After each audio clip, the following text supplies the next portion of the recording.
Hi, everyone. Welcome to our podcast. I'm Grace. And I'm Sam. We're so happy you're here with us today. How are you doing, Grace? I'm doing great, thanks. It's been a busy week, but I'm really excited to talk about today's topic.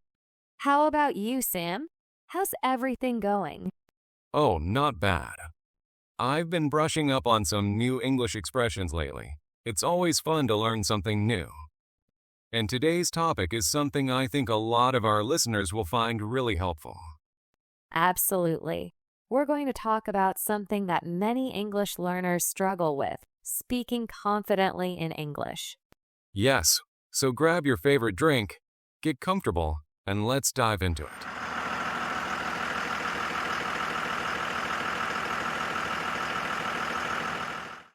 Today, we will talk about a common problem. Many people understand English, but they can't speak it well. What can we do about this? Yes, this happens a lot. The main reason is fear. People are afraid to make mistakes, afraid that others won't understand them, or that someone might laugh at them. This fear can stop you from speaking, even if you know the words. Understanding is easier because you just listen. Speaking is harder because you need to think and talk at the same time. This takes practice and confidence. In this podcast, we want to help you speak English more easily. We will share tips and ideas to help you feel more confident when speaking English. Yes, just like any skill, you need to practice speaking often.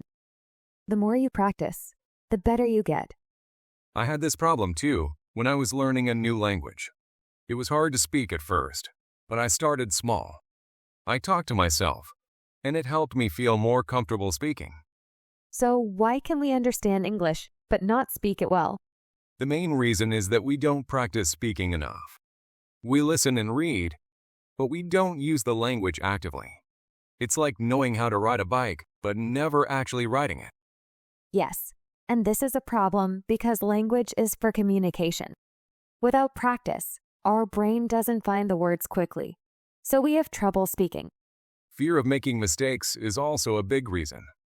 When you are afraid of being corrected or not being understood, you avoid speaking. This slows down your learning. Some people translate from their native language to English in their head. This takes time and makes speaking slow. And if you don't think quickly in English, it's hard to keep up in a conversation. You might lose track of the conversation while you try to find the right words. Let's talk about how to overcome fear and build confidence in speaking. Start with small steps. Try speaking to yourself or with friends who are also learning English. This helps you get used to hearing your own voice in English. Practicing in front of a mirror can also help. When you see yourself speaking English, you start to feel more comfortable. Recording your voice is another good idea. You can listen to yourself and find ways to improve your pronunciation. Setting small goals is important too. Start with simple tasks, like speaking in English for 5 minutes each day. Each small success will make you more confident. If you are very afraid, start with easy sentences.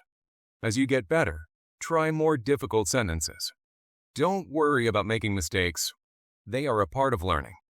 What can you do if you don't have someone to practice with? Practicing alone is a good way to improve your skills. Yes, you can describe your daily activities in English. For example, talk about what you are doing while you do it. This helps you think in English. Language learning apps can also help.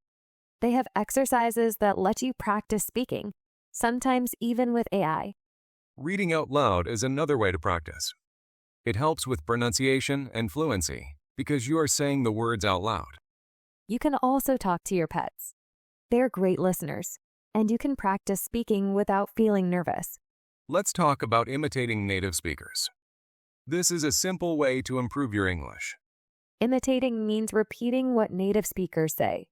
Try to copy their pronunciation and the way they speak. This helps you sound more natural. This is important because you learn how to speak like a native speaker.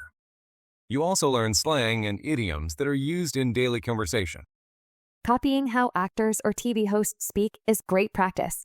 They speak clearly, and you can learn proper intonation and rhythm.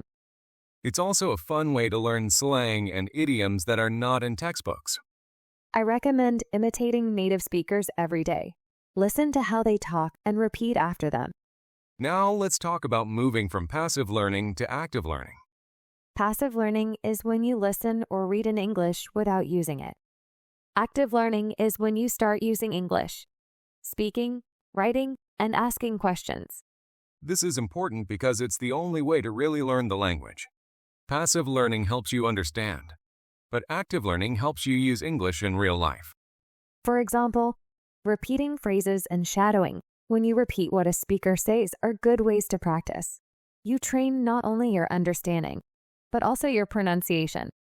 Using subtitles also helps. You can watch a movie or a series, follow along with the subtitles, and repeat what the characters say. Discussing books or movies you've read or watched in English is another good way to practice. It helps you remember vocabulary and express your thoughts in English. And finally, let's talk about confidence. How does it affect your speaking? Confidence is very important. When you are confident, it's easier to express your thoughts and keep a conversation going. To build confidence, start with simple things. Try speaking English in easy situations, and then try more difficult ones. Remember, mistakes are part of learning. The more mistakes you make, the faster you will learn. Getting feedback is also important. Listen to others, correct your mistakes, and keep practicing. I keep my confidence by practicing often and not being afraid of mistakes. Every step, even if it's a mistake, brings you closer to your goal. We hope these tips help you speak English more freely and confidently. Keep practicing and don't be afraid of making mistakes. See you next time, friends.